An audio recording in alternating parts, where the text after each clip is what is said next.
Last week, we got a mixed bag data report. Unemployment actually went up, but so did non farm payrolls. So, is the market going to crash tomorrow?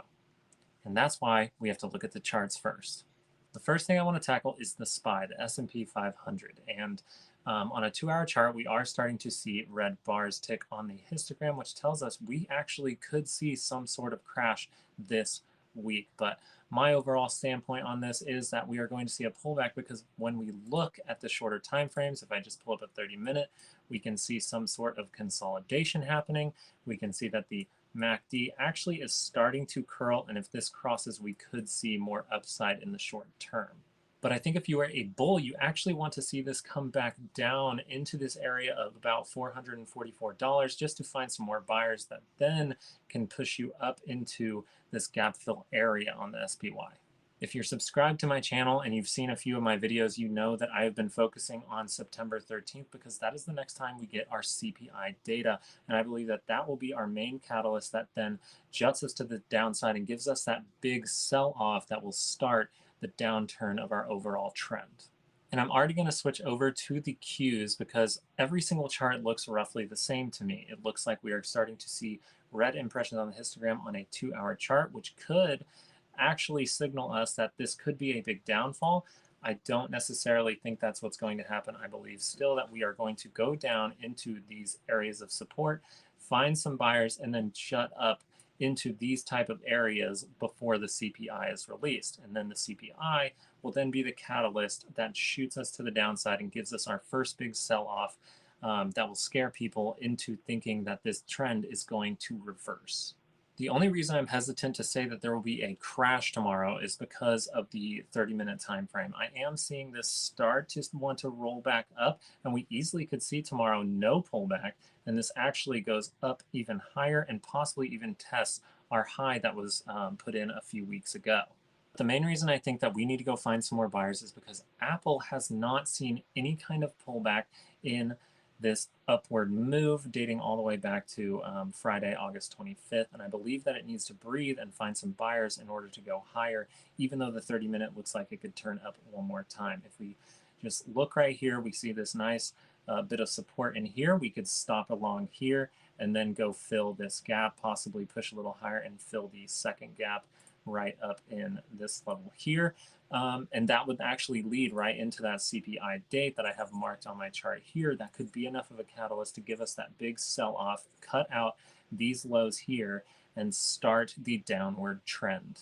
But on Apple, the MACD is coming down, which means that we could actually reach down and find some buyers, possibly jutting us up past the gap fill, retesting at the gap fill, and shooting up into the next gap fill at this 195.71 by the CPI release. And then the CPI could surprise everyone because people don't believe that inflation is still in this market. And I think that the Federal Reserve knows that inflation is going to come back in the data. And that's why at Jerome Powell's last talk, he actually mentioned that they are willing to continue raising rates, even though everyone is banking on them to pause, which would be enough of a catalyst to then shoot us to the downside and give us that overall trend change to the downside. Another reason I believe that there will be some kind of pullback in order to find some buyers is because the MACD and the RSI on the VIX are actually showing very oversold readings, which just means that we might need some kind of little pop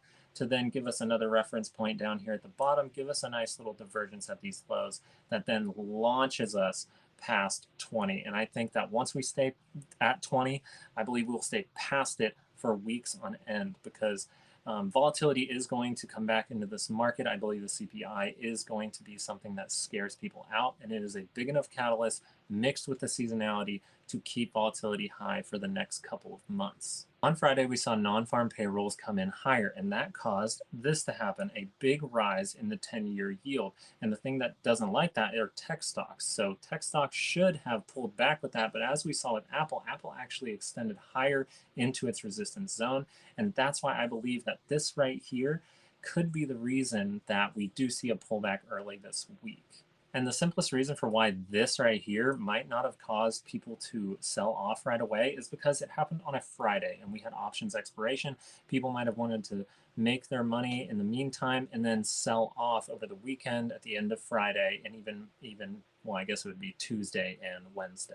Now, something that's telling us that we could actually go a tiny bit higher with the yields, which would cause that nice little pullback to go find some buyers, is the trade that we took last week, which if you're subscribed, hopefully you were able to see that in my video before it happened on Friday. So I discussed in my video last Thursday that we saw this divergence here. I actually played this move to the upside. I sold at about this area here. Just because I like to get out the day before a big data release, even 2 days before sometimes. We did see a divergence form, and when I saw that forming, I just got out of my position. The next day on Thursday, we actually jutted up one more time, and that's when I put out my warning video to you later that night. So hopefully you're subscribed to see that, because we actually saw this play out with a triple divergence, and it fell down to the downside. Now it looks like we are consolidating in this area.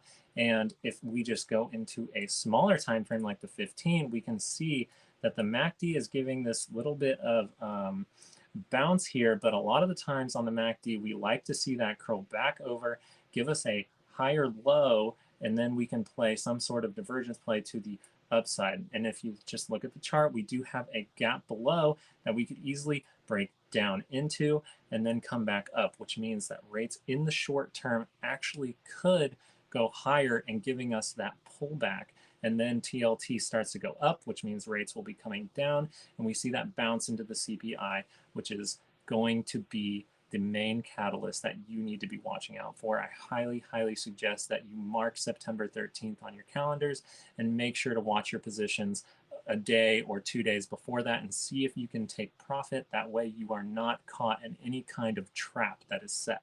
This was a quick and simple video, but I think there's a lot we can take away from it. We got a mixed bag on Friday. That means there's confusion in the market right now. People are trying to decide, are rates going to go higher because of the numbers on Friday, or are they going to go lower? And because we got a mixed bag, it is confusing. But because on this channel I tell you to trade like water and dodge around those rocks and just go with the stream, we should be aware of all the moves that are happening, all the scenarios that could happen. It is very likely that we could see a crash this week. I personally believe that it is just going to be a pullback and then we are going to extend higher into the CPI, but that doesn't mean that I have to be right. If you found something in this video helpful, please like and subscribe. It really helps out the channel, and I hope you guys have a great day today and an even better day tomorrow, okay? Peace.